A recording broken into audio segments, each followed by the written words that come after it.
አርእስተ ዜና በሸዋ ቀጠና ከጥር 26 2018 ዓ.ም ጀምሮ እስከ ዛሬ የካቲት 1 ድረስ እየተደረገ ባለው ተጋድሎ በመቶዎች የሚቆጠሩ የአገዛዙ አየር ወለድ ኮማንዶዎች መገደላቸው ተሰምቷል። በቀጠናው አገዛዙ የኔትወርክና የመብራት አገልግሎት አቋርጦ ሀገሪቱ አለኝ የምትለውን ጦር በሙሉ ከአየር ኃይል እስከ ምድር ኃይል አሰልፎ የገባ ቢሆንም ነገር ግን ድል እንደ ሰማይ ርቆት ቁስለኛና ሙት ከመሰብሰብ የዘለለ ድል ሳያገኝ ቀርቷል። በዚህ ቀጠናም አገዛዙ ከወደ ፋኖ የተሰነዘረበትን ጥቃት መቋቋም ሲያቅተው በልዩ ዞን ውስጥ መሽገው የሚገኙ የኦነግ ሸኔ ታጣቂዎችን ወደ ሸዋ በማስገባት ከመከላከያ ሰራዊቱ ጋር አቀናጅቶ የከባድ መሳሪያ ሽፋን በመስጠት በንጹሃኖች ላይ እልቂት እንዲፈጽሙ እያስደረገ ይገኛል። በተያያዘ በዚሁ በሸዋ ቀጠና በኤፍራታና ግድም ወረዳ ፋኖ ባደረገው ተጋድሎ በርካታ የጥላት ወታደሮችን በመደምሰስ የጥላት ይዞታዎችን በቁጥጥሩ ስር ማስገባቱ ታውቋል። በኤፍራታና ግድም ወረዳ ፈርድ ውሃ ተብሎ በሚጠራው አካባቢ በነበረው የአገዛዙ ወታደሮች የኮንክሪት ምሽግ ነው የተሰበረው። በሸዋ ቀጠና እየተደረገ ያለው ተጋድሎ ተጠናክሮ ቀጥሏል። አገዛዙ በፋኖ በተገደሉበት ወታደሮች ምትክ ተጨማሪ ወታደሮችን ከአዲስ አበባ በደብረ ብርሃንና እንዲሁም በባቲና በከሚሴ በኩል አድርጎ እያስገባ ይገኛል። ፋኖም ወደ ቀጠናው የሚገባውን የጠላት ኃይል በጨበጣና በቆረጣ እንዲሁም በደፈጣ የቀዶ ቅጣት በመቅጣት ግብዓተ መሬቱን እየፈጸመለት ይገኛል። የሸዋ መሬት የብልጽግና መቀበሪያ ሆኗል። መረጃውን በዝርዝር አሰናድተነዋል፣ ታደምጡታላችሁ። በሌላኛው መረጃችን በሰሜን አማራ ቀጠና ስማዳ ወረዳ ፋኖ በፈጸመው የከበባ ጥቃት የጠላት አከርካሪን በመስበር ድል ተቀዳጀም። በወረዳው ሸረፍ ጎዳ ተራራና አቦ ቤተ ክርስቲያን ዙሪያ የኮንክሪት ምሽግ ሰርቶ መሽጎ በተቀመጠ የጠላት ኃይል ላይ እርምጃ የወሰዱት የፋኖ አባላቱ ይዞታቸውን በማስፋት ወገዳ ከተማን ሙሉ በሙሉ መቆጣጠራቸው ተሰምቷል።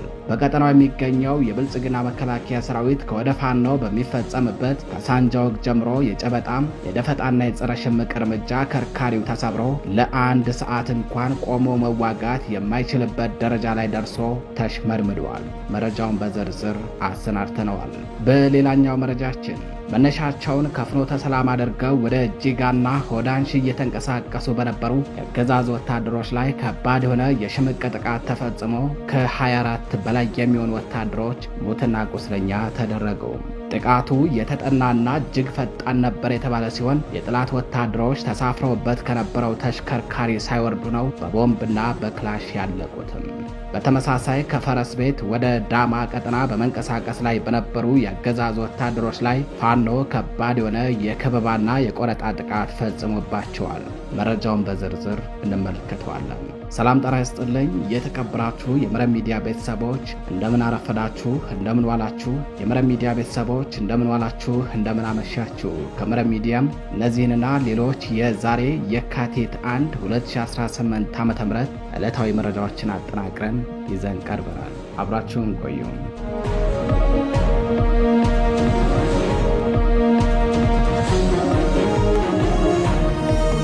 ሸዋ እንዴት ዋለ እንዴት አመሸ ወደሚለው ወደ ቀዳሚው መረጃችን እናልፋለን። በቅድሚያም ፋኖ በኤፍራታና ግድም ወረዳ ባደረገው ተጋድሎ በርካታ የጠላት ወታደሮችን በመግደል የጠላት ይዞታዎችን በቁጥጥሩ ስር ማስገባቱን አስታወቀም። በወረዳው ፈርድ ውሃ በተባለ አካባቢ የነበረው የአገዛዙ ወታደሮች የኮንክሪት ምሽግ ተሰብሮ በርካታ የአገዛዙ አየር ወለድ ኮማንዶዎችና የእነሱ መንገድ መሪ የነበሩ ባንዳ የሚሊሻ አባላት የሸዋ ፈርሲሳይ ሆነው ቀርተዋል። በአማራ ፋኖ ብሔራዊ ንቅናቄ ደቡብ አማራ ቀጠና አጼ ዘርዓ ያዕቆብ ኮር ስር የሚንቀሳቀሰው የ77 ክፍለ ጦር ፋኖ በኤፍራታና ግድም ወረዳ ፈርድ ውሃ ቀበሌ ላይ በወሰደው ወታደራዊ እርምጃ ድል ተቀዳጅቷል።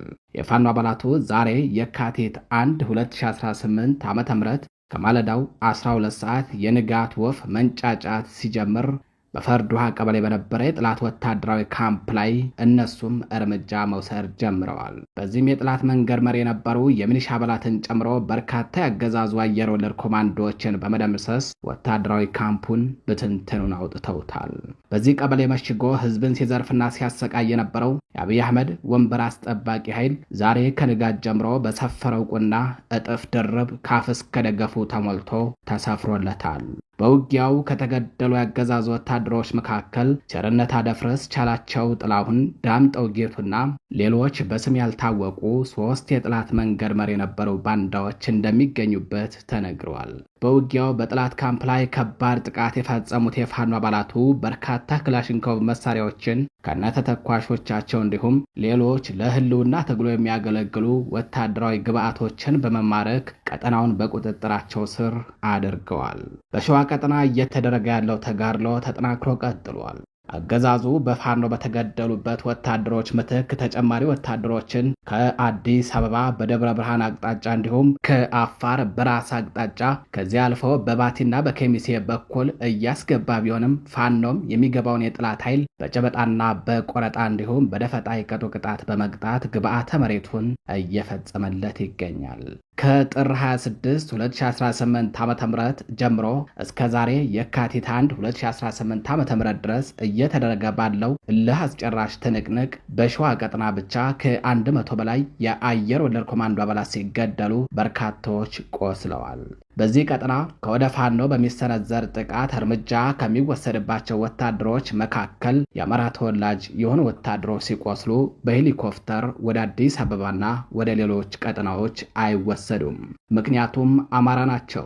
እነዚህ ወገናቸውን ከርተው ከጥላት ጎን ተሰልፈው በወገናቸው ላይ አፈሙዝ ያዞሩ ባንዳዎች የውሻ ሞት መሞታቸውን ቀጥለዋል።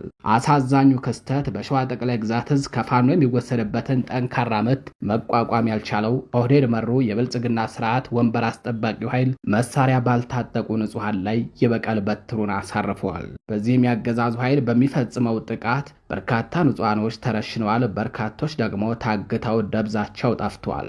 እንዲሁም የንጹሃን መኖሪያ ቤቶች በድሮን በተዋጊ ሄሊኮፕተሮችና በመድፍ ተደብድበው እየወደሙ እየተቃጠሉ ይገኛሉ።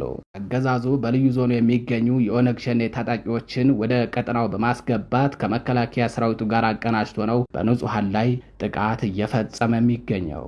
በይፋትና ጥሙጋ አውራጃ ከዚህ አልፈው በኤፍራታና ግድም ወረዳ ማኛ ቀበሌ ዘንቦ ቀበሌ ልዩ ቦታው ግንብ ተብሎ በሚጠራው አካባቢ 14 አርሶ አደሮች በአሰቃቂ ሁኔታ ተገድለዋል።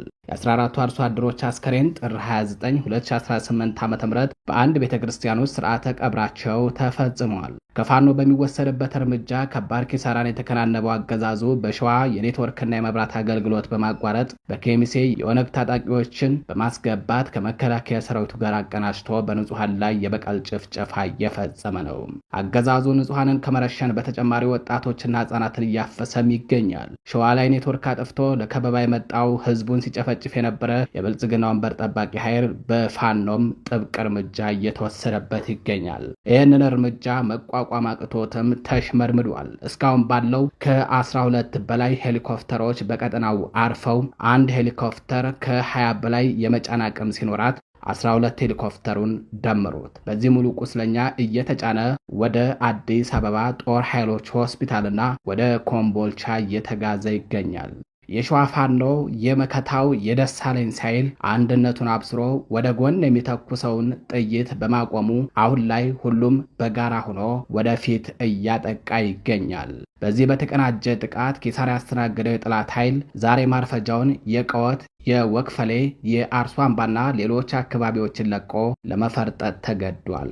ትናንት ጥር 30 2018 ዓ.ም በሸዋ ጠቅላይ ግዛት እዝ ከሸዋሮቢት ከተማና ከሞላሌ ስፍር ቁጥር የሌለው ያገዛዙ ጦር ሸዋ ጠቅላይ ግዛት እዝን ለማፈን በ3 አቅጣጫ በተዋጊ ሄሊኮፕተርና በድሮን ታግዞ ወደ ቆቦ፣ ወደ ተሬ፣ ወክፈሌ ወደ ተባሉ ቀበሌዎች አዳሩን ለመግባት ሙከራ አድርጎ ነበረ። የሸዋ ጠቅላይ ግዛት እዝ መሐመድ ቢሆነኝ ኮር ከደጃዝማች ተሰማ እርገጤ ክፍለ ጦር ከወንዱ አስቻለው ደሴ ክፍለ ጦር ከበረራ ክፍለ ጦር የተወጣጡ ሻለቆች የእዙ ቃኝ ንስር ሻለቃ ጋር በመጣመር በአገዛዙ ኃይል ላይ የሳዶፍ አዝንበውበታል። ከንጋቱ 11 ሰዓት የተጀመረው ውጊያ እኩለ ቀን ድረስ የቀጠለ ሲሆን በዚህም በርካታ የአገዛዙ ወታደሮች ተደምስሰዋል። አገዛዙ ከወደ ፋኖ የሚሰነዘረበትን ጥቃት መቋቋም ባለመቻሉ ቀጠናውን ለቆ ፈርጥጧል። በዛሬው ዕለትም በሸዋሮቢት ከተማ ዙሪያ ቆቦ ወይንም መንግስት ተብሎ በሚጠራው አካባቢና ውስቴንቦይ ተብሎ በሚጠራው አካባቢ ከባድ ተጋድሎ እየተደረገ ይገኛል።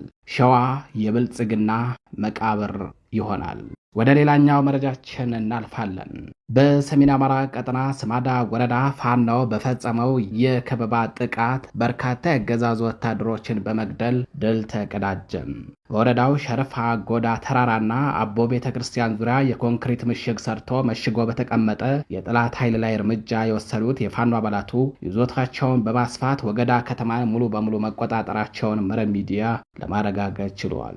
በቀጠናው የሚገኘው የብልጽግና መከላከያ ሰራዊት ከወደ ፋኖ በሚፈጸምበት ከሳንጃው ጀምሮ የጨበጣ የደፈጣና የጸረ ሽምቅ እርምጃ ከርካሪው ተሰብሮ ለአንድ ሰዓት እንኳን ቆሞ መዋጋት ሳይችል ቀርቶ በመሽመድመር ላይ ይገኛል። በአማራ ፋኖ ብሔራዊ ንቅናቄ ሰሜን አማራ ቀጠና በላይ ዘለቀዝ ሜጀር ጀነራል ባንታ ባተኮር ጉና ክፍለ ጦር ስር ከሚገኙት ከስቴደንሳ ብርጌድና ከስማዳ አገረ ቢዘን ብርጌድ የተውጣጡ የፋኖ ኃይሎች ወደ ጥላት ካምፕ ተወርውሮ በመግባት ለ8 ሰዓታት ባካሄዱት የጨበጣ ውጊያ የጥላትን አከርካሪ በመስበር ታላቅ ድል ማስመዝግባቸውን የክፍለ ጦሩ ህዝብ ግንኙነት ክፍል ለመረብ ሚዲያ በላከው መረጃ አስታውቋል።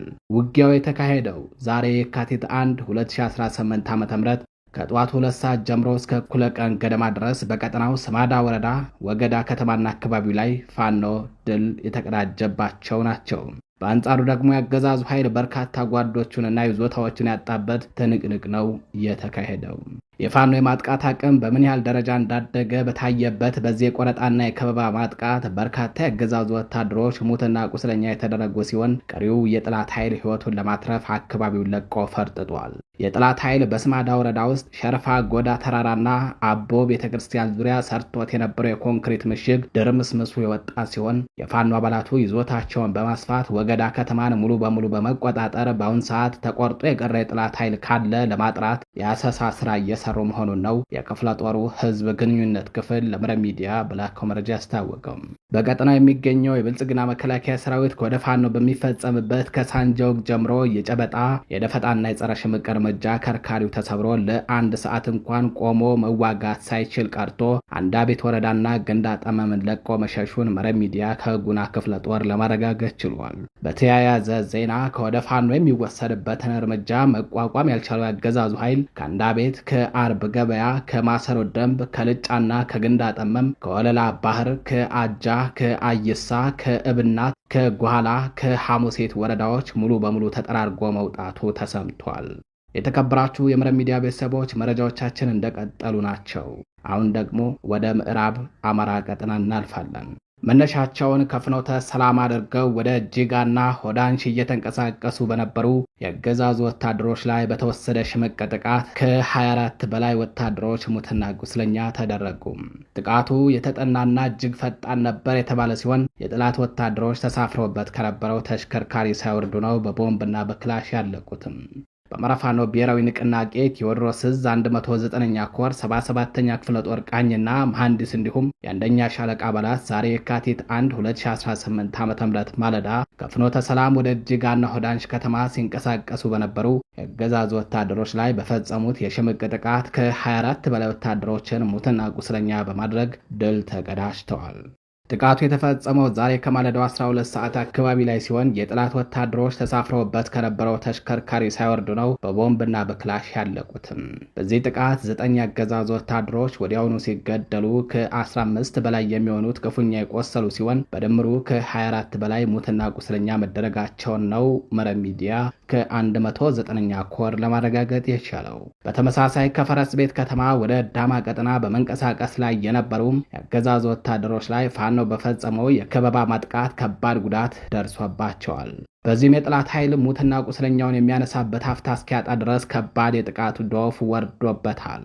በአማራ ፋኖ ብሔራዊ ንቅናቄ ቴዎድሮስ ዕዝ 109ኛ ኮር 99ኛ ክፍለ ጦር የተወጣጡ የፋኖ ኃይሎች ከፈረስ ቤት ከተማ ወደ ዳማ ቀጠና መንቀሳቀስ ላይ በነበረ የጠላት ኃይል ላይ በወሰዱት የቆረጣ ማጥቃት ድል ተቀዳጅተውበታል።